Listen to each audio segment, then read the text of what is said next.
Wassalam ala Rasulillah wa ala alihi wa sahbihi wa man wala. I first of all commend the organizer for putting in this hall only youths. We are all youths, mashallah. So, don't pretend that because I taught you at UTG that I'm old.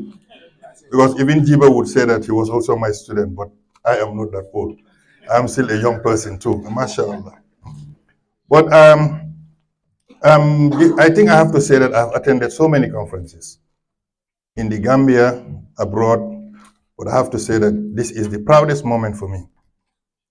Because when I look around, I look at the hall, I don't find anyone probably, older than 40 or 50. I mean, those who are facing us. And when you talk about zero waste and you have you, I think we've already attained a very serious objective. I want to comment, Safia, I don't want to repeat. The people have said almost everything I wanted to say, but I want to comment Safia Youth, and I think she's thinking very much like a Fuller from an economic perspective. So somebody is telling her she can transform zero waste to an economic thing. And I know Fullers, wherever they see something where there is possibility of getting money, they go into it. I'm sure you all know that, right? So I will focus on two issues only. I first of all agree with Sheikh politician that you cannot take politics out of this. But when you talk about politics, I would have loved to see the policymakers here today. If I was the permanent secretary of trade, I will be here because zero waste is an employable possibility. Instead of thinking more about taking the youth out, which I'm sure all of you are desperate to see, I would have been here and learn how we can transform zero waste and make all of you employed.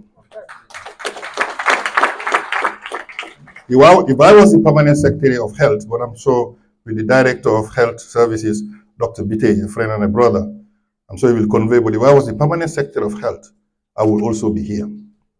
Because I'm sure Dr. Bite will know that primary health care, which made Gambia one of the healthiest countries in the past, which we have lost now, was based on community health and how we can improve our environment so we can get healthier. It's about preventive rather than curative health. It's not about us getting sick and go and look for medicine. It's about us not getting sick by doing things that should allow us not to get sick. And I'm happy you mentioned that we are taking waste out. Do you know that we take waste from our noses? When we sneeze out, that's waste. When we spit out, it's waste. When we go to the toilet, it's waste. Naturally, nobody would like us all to use the walls and urinate on them. Because if you do that, what happens? It becomes so infected that you cannot even pass by that end. Because that's waste too. Well, if you don't manage that, the environment would not be clean. Imagine everybody's just, using the toilets anywhere they want. Or doing Fana you will have to be given a little bit of hate here. As the Fanas would say when I was the Minister of Health, when we are trying to do what we call a zero OD, which means open defecation. We don't want anybody going to the toilet, to the bush and squat there and then leave their waste. But when we went to certain communities, they say, "We lead them so we could not stop them." But that also is waste. I don't know whether it decomposes and then increases on the fertilizer, but it's just to tell you that is also part of waste management. What we don't know is that, and this is also a challenge to health, is that we have a lot of places where there are no toilets. So we are forcing people to drop the waste where it's not allowed. If you go to certain ferry crossings, there are no toilets. So your stomach gets rumbling and all that. You ate probably nyebe that morning and it's all, you don't know where to put it. So if you see a corner somewhere, you just drop it there. And that can also create serious problems. It could even cause cholera and cause serious health problems. But then, Islam, as Sheikh said, says that if you are clean, already half of your deen is already attained. Because you see, deen is based on cleanliness. Everything about Islam is cleanliness. You cannot pray without being clean. You cannot enter the masjid without being clean. You cannot hold the Quran without being clean. So it's encouraging you, in fact, forcing you to be clean.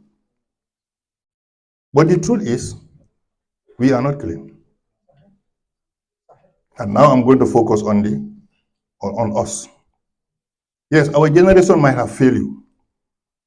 We might have failed you because we didn't put in enough effort to make sure this Gambia is clean. So you have the right to blame us, but do you have the right to sit and wait? Is it for you now to sit and say, okay, we will also wait? You will also be blamed. Because what Safia has done today, she has given us a platform to discuss with you, to empower you, to start thinking, to start mindset changing, to take responsibility, and not say everything is government. Yes, government plays a huge role. They must create the policies, they must create the environment, they must put in the resources, but we start by being clean first. In our mindset, in our acts, in our behavior, in our advocacy. Or else we will never be clean. The government can put everything on the ground. They can put waste basins and everything in the country. But if you don't have the act, if you don't have the discipline of gathering waste and putting in its right place, it will never be clean. If you are comfortable in sitting in a taxi drinking your cafe tuba and throwing the cup over the window, anywhere the taxi goes, or throwing dustbins or maybe a paper in which you have wrapped some pancake that you were eating and then you throw it over the window in the streets and you assume somebody is supposed to clean that. That is a mindset. If we do not stop that, if we do not change that mindset, if we do not teach ourselves that we can keep our waste until we get to a responsible place and throw it, if we do not start somewhere, we will never be clean. And I think Zero Waste Project is a good start. It's initiated by a young lady, and it's commendable. My recommendation to Dr. Bite, who is the only policymaker here, unfortunately for him, is that he must convey this to the Ministry of Health. The Ministry of Health must convey this to government, that Zero Waste Project must be given every support that they deserve.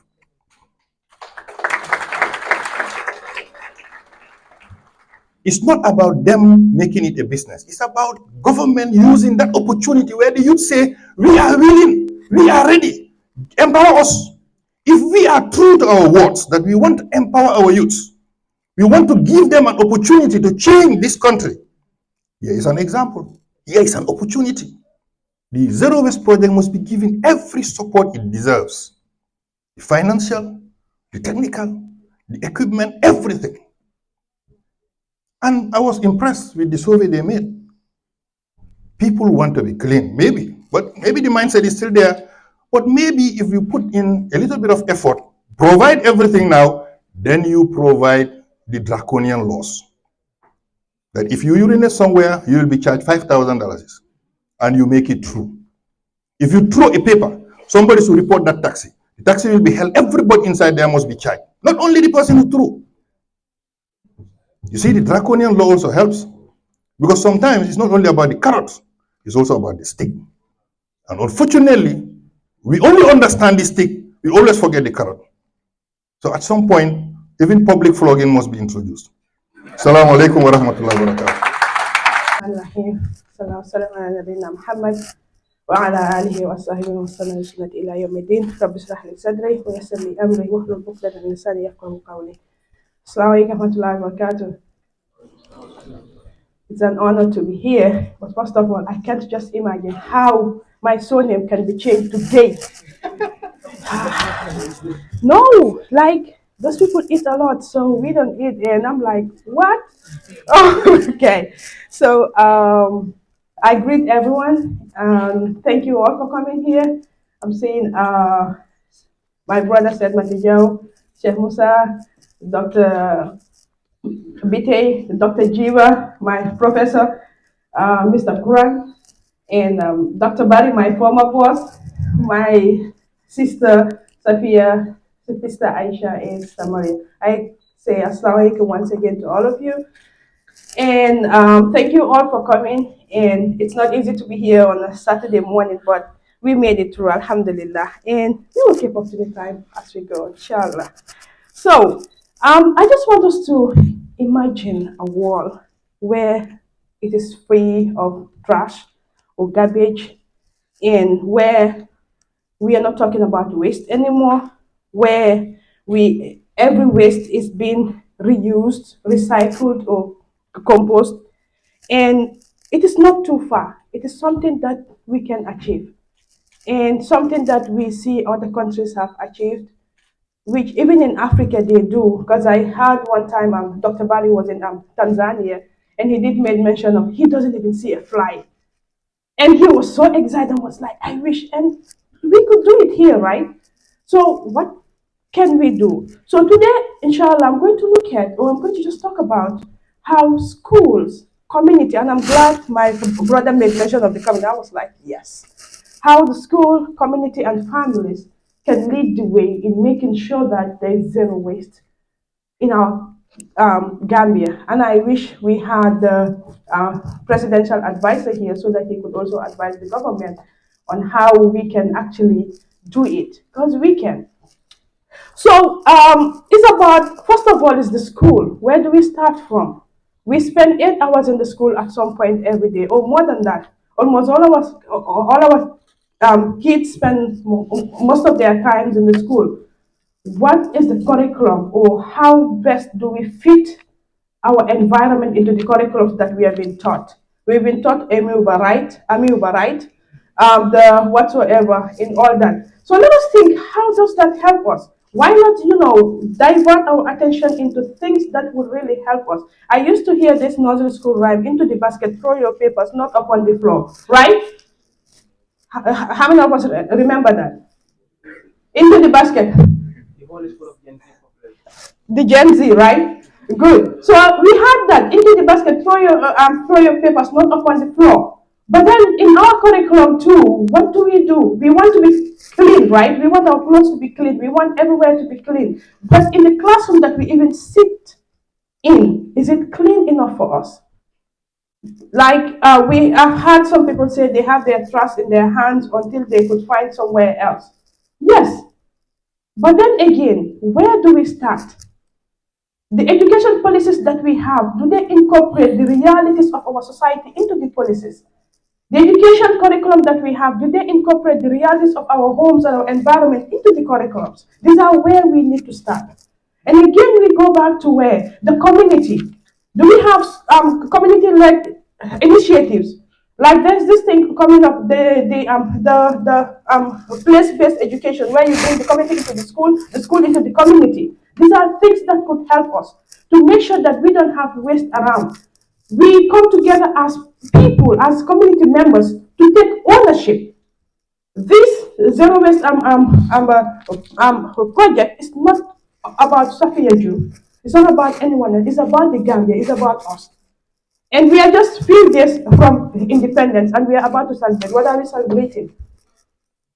Right? These are questions, hard questions that we really need to ask ourselves. Each and every one of us here, we are part of a community. How well or how best do we participate in ensuring and making sure that there is no waste in that community? You go to the family. Do we just say, "Tayo kanya banda, demanga sani mali ibiti, sibiti fan"? That then take pantex to for hamne munyan ko sani. Demal sani mali.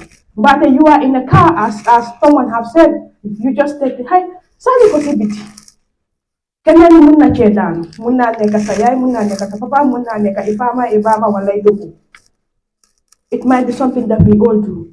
So this is where we should start from, or this is where I believe we could look at things to ensure that we play a role. How many of us are educators here? Yes, teachers. How many of us are? The MC, and who else? Yes, we are all right. We teach each other. We make sure that there's a dustbin. There's this gallons, this bidongi diwlin. We cut it. When COVID came, we know we were going to die. We all made it the responsibility. We wash our hands at home. Let us speak the truth here, right? We find initiatives. We come up with things. Hey, then let us didn't there. I can go that day. COVID, legal rights, humanity, more gonna overlook COVID the right. Nañ leen toog ñu xelaataat ñu seetaat suñ bopp bu baax seetaat lan leen bugal suñ dëkka seetaat ne dëkka yi ñoo xool ne ñu ngi rafet ñu ngi nice such as the US which I just came from some few days ago. We don't show things. You don't even spit on the ground at some point. Why? Why man fu ma ñëwee fii may sànni? Why? So let us just try to analyze things and understand that it starts from the community, the family, the school, and if we all work together, we can achieve this zero waste and project. And government needs to help in this project as well. We need to come together. We need to ensure that the youth are not only happy by saying it somewhere else, but we are happier when our environments are clean. I thank you all for your kind attention.